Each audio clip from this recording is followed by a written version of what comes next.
Hey there, Twisters. Today we're going to talk about the Colorado Avalanche because they're going to be without Nazem Kadri at least for a few games here in the Stanley Cup final, or at least that could be the worst case scenario here. Of course, Kadri went down in game 3 of the conference final against the Oilers. He hurt his thumb and he recently had surgery. Of course, Evander Kane was suspended for a game. And Kadri now isn't the only Av who's banged up for them. Sam Girard has been out for the whole playoffs pretty much. And also they're missing now Andrew Cogliano, in addition to the goaltending injury to Darcy Kemper. So they're not exactly 100% out there. A lot of teams aren't, but considering that some of these injuries are disclosed and players are missing time, I wanted to touch on this, especially as we head into the Stanley Cup final. And I want to know your thoughts in the comments down below. So how will the absence of Kadri, potentially for, who knows, maybe even the full Stanley Cup final, affect the Avalanche the most? So what intangible or what skill of his is going to be missed out there? You guys comment down below. Now, we recently hit 4,000 subscribers.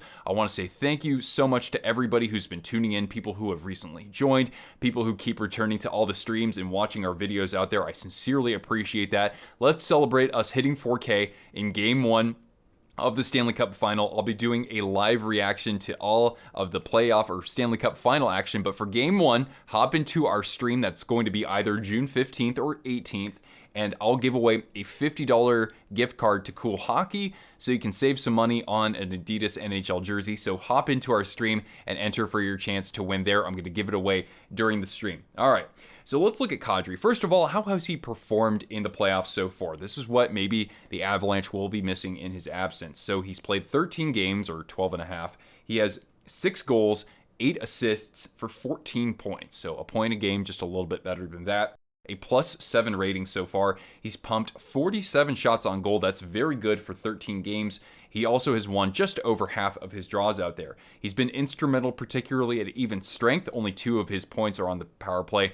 And the Avalanche actually have done really well even strength overall, and I'm sure that Kadri is a big factor in that. 78% of their goals so far in the playoffs have been at even strength, so it's not like they're going to be taking a huge hit on the power play necessarily. He's only committed 3 penalties. That is something that really stands out given Kadri in the postseason in postseasons past. And of course in the Blue Series, yeah, a lot of players try to get under his skin, but he was able to stay disciplined out there, and so has the team as a whole. His possession metrics are actually particularly interesting here too, because Avalanche goaltenders, even though they haven't been particularly strong in the postseason, they only have an .861 save percentage 5-on-5 when Kadri is on the ice. He has split his zone time pretty evenly between the offensive and defensive zones, but his Corsi for percentage is 62.4%. So in other words, as I was mentioning earlier, he and his teammates are pumping a lot of shots toward the net.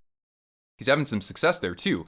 A 5-on-5 on-ice shot percentage of 11.1 for him when he's on the ice, or for his team when he's on the ice. But even so, yeah, some of those opportunities against have been quality opportunities for the other team. So that's kind of how he's performed so far in the playoffs. How have the Avalanche adjusted? So you guys let me know in the comments below. I probably am a little bit inaccurate with this, but I do want to point this out because it is pretty important, because the Avalanche have really been juggling their personnel after the top line since Kadri went down. So that top line, of course, McKinnon out there with Landeskog and Nichushkin. I think that's going to be fairly solidified for round 1, or for the Stanley Cup final against whoever they play, Lightning or Rangers.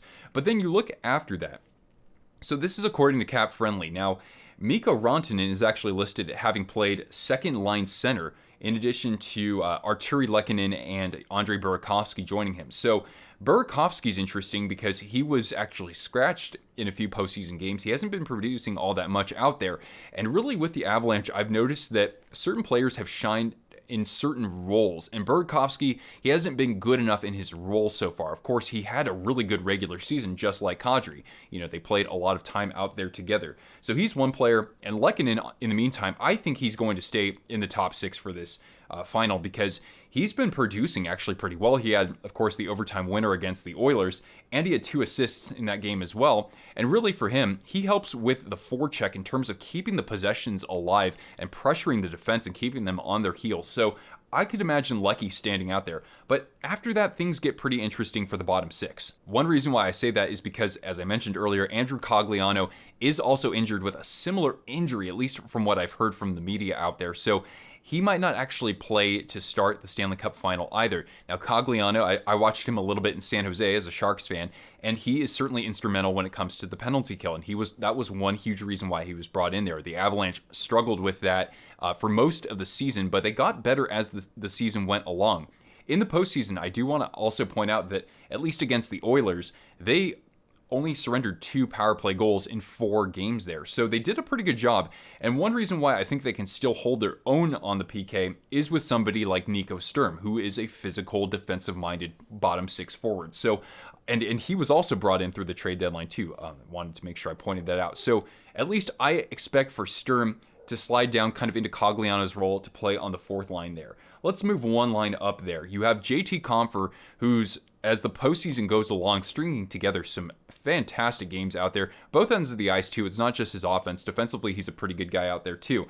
So I think that if you're able to keep Rantanen as your second-line center, and if he's able to perform kind of like how he did in Game 4, then having Compher at your 3rd center, that really helps balance things out pretty well.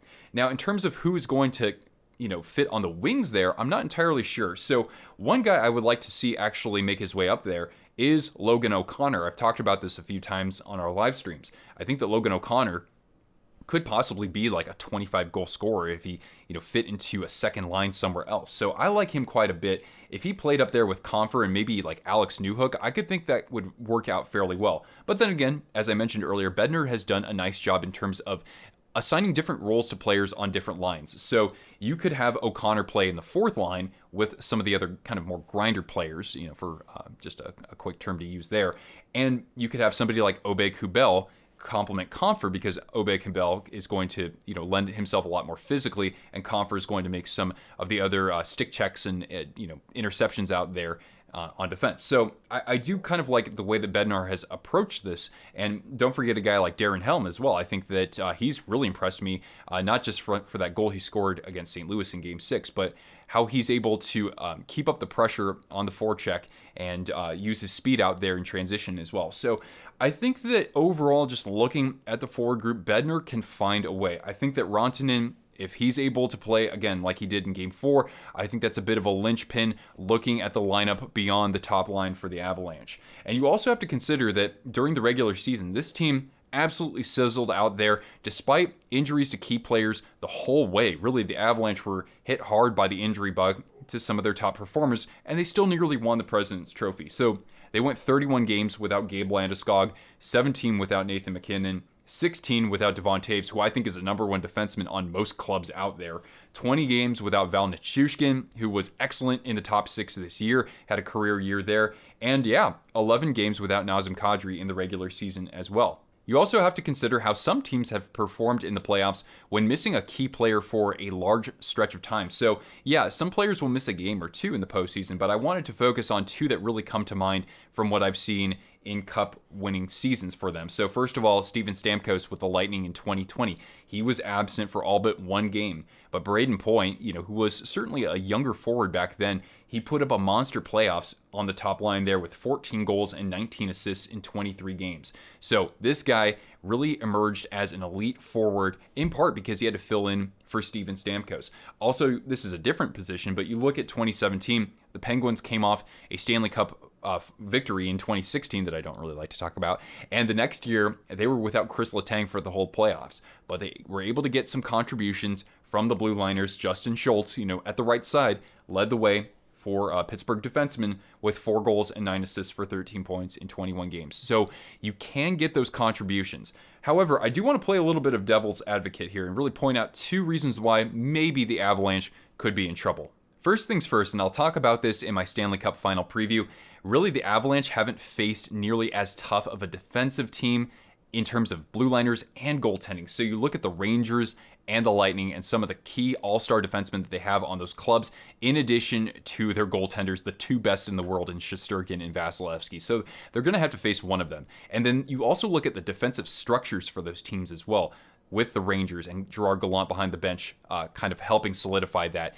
And also with the Tampa Bay Lightning and just Victor Hedman, the veteran presence there, and how that trickles down, guys like Ryan McDonough, even a young guy out there like Cal Foote, is able to lend himself physically well too. The Avalanche were able to break through these teams in the regular season. So they scored 17 goals in 4 games between the Rangers and the Lightning. So they were able to do pretty darn well. That number, by the way, was in regulation, which, certainly counts for the playoffs because 5-on-5 overtime versus, 5-on-3.